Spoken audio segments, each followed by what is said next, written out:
Grâce au festival, où on accueille encore cette année près d'une quarantaine de programmateurs du monde entier, ça offre un rayonnement extraordinaire à la marionnette du Québec à travers le monde. Castelier, c'est vraiment un événement extrêmement important. Ça fait connaître beaucoup le théâtre de marionnettes pour adultes, entre autres. La démystification, la connaissance. Puis au niveau de l'international, ça a été un gros boom.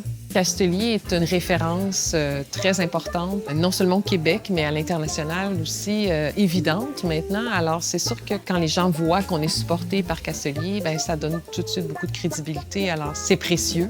On est très près de l'UNIMA, l'Union internationale de la marionnette. Moi, je fais partie du comité exécutif depuis déjà 2 mandats et je suis la présidente de la commission des festivals internationaux. Alors ça, c'est un réseau magnifique. Il y en a plusieurs qui sont ici, d'ailleurs, cette semaine.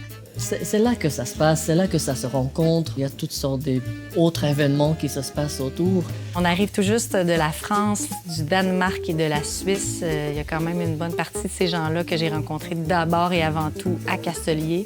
Non seulement au moment où on présentait, mais aussi dans les marchés, parce que à chaque année, Castelier organise un marché là, où est-ce qu'on peut rencontrer les diffuseurs. Mon réseau professionnel, le réseau professionnel d'Alluma, il est dépendant, entre guillemets, de Castelier. Mais en fait, il est dépendant de l'équipe de Castelier qui soutient notre travail au quotidien. Il y a vraiment des tournées qu'on doit en grosse partie à Castelier parce que c'est la meilleure façon de vendre un spectacle, c'est quand la personne le voit. Et les rencontres pro, les discussions, les tables rondes, c'est quelque chose pour le milieu qui est toujours très dynamique.